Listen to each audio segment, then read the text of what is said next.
The letter was addressed to me and my dead flatmate that was informing us that we should get in touch with them if we wanted to know what happens to you after you die.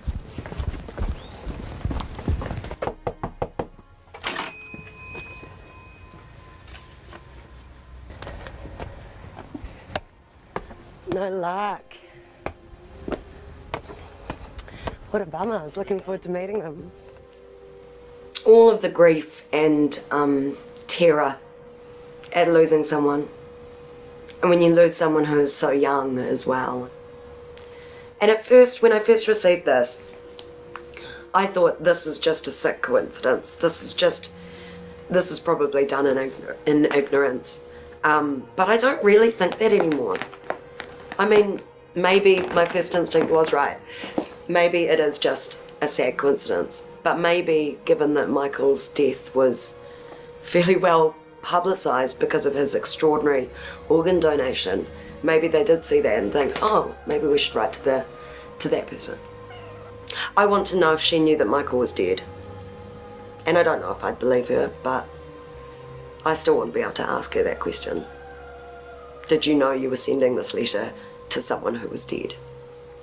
And I really want the Jehovah's Witness organisation to stop preying on grieving people, if that's what their plan is. If that's what their latest tactic is, then they can just cut it right out.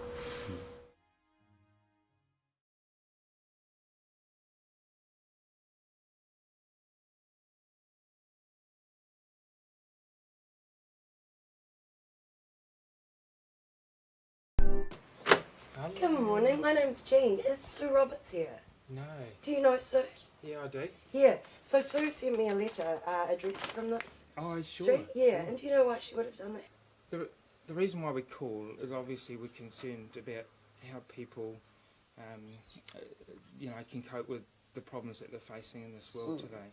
One of which is death, I guess. And if we can offer a message of hope, that's the reason why we do call, and one is about death. This was addressed to myself and my flatmate, and he died 3 months ago. And this was was handwritten and hand-delivered on the anniversary of his death. Right. And the first bullet point in here is what happens to us after we die. Yep. And it was an extremely distressing thing to receive. Extremely distressing. I would suggest that you don't write people letters. It's pretty invasive. It feels very predatory. It feels like harassment. Receiving this letter was extremely upsetting for me. Extremely upsetting. Well, yeah, my apologies. Yeah. We didn't intend that purpose. I'm sure you don't, but you say that it's not that you don't want to upset people. Yeah. But if you go to somebody's house, they're not in. Yeah. Can't you just take that as sort of fate? Can you not see that there's a double standard at work there, mate? Well, we've got her name but your address, but she's got my name, my address, and the name of my flatmate. But that's true. But in that, you've had the right to come and ask me to do that. And so maybe by giving her phone number, you can actually ask her this. Well, obviously, if this situation upsets people, then we will reconsider it. I mean, and that was never our intention. I have to sort of say this pretty sincerely, that it was never our intention. It was good. It was nice to have a chat. Yeah, really nice. Yeah.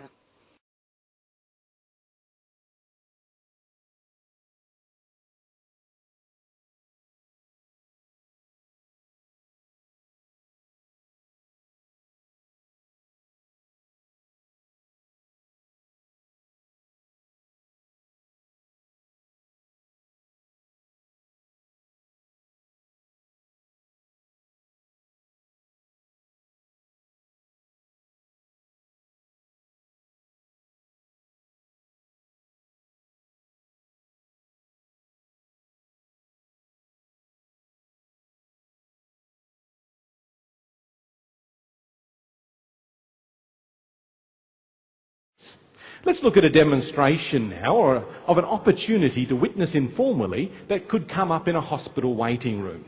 These parents have just had some devastating news. Yes, I know it's too early to say anything, But what if it's cancer, Alan? Liam is only 15. He hasn't even lived life yet.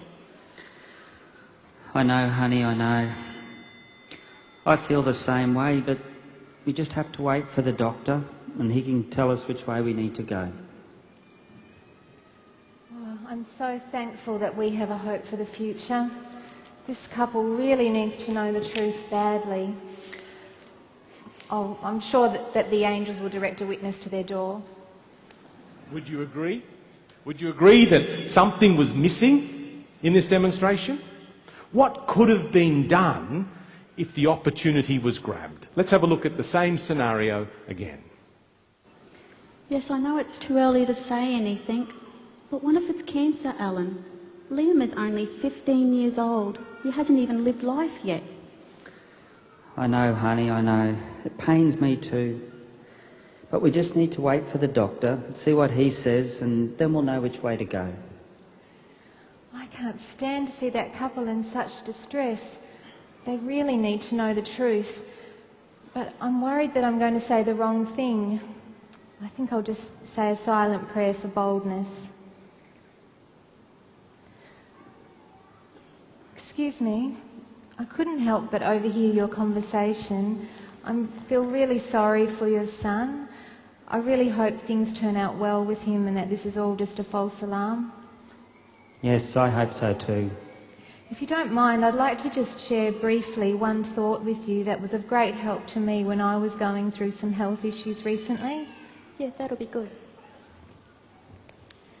It's recorded in the Bible here at 2 Corinthians chapter 1 and verses 3 and 4.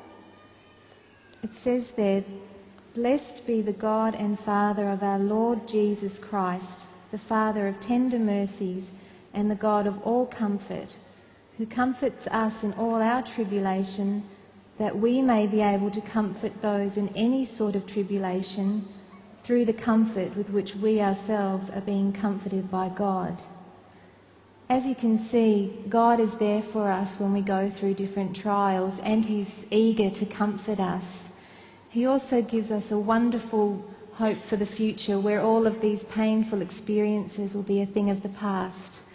I'd really like to share more about that wonderful hope with you if you'd like. Yes, that would be good. That was kind of you to show us that, but I can see that the doctor's ready for us. I'll give you our phone number, and please, when you get time, we'd love you to call us.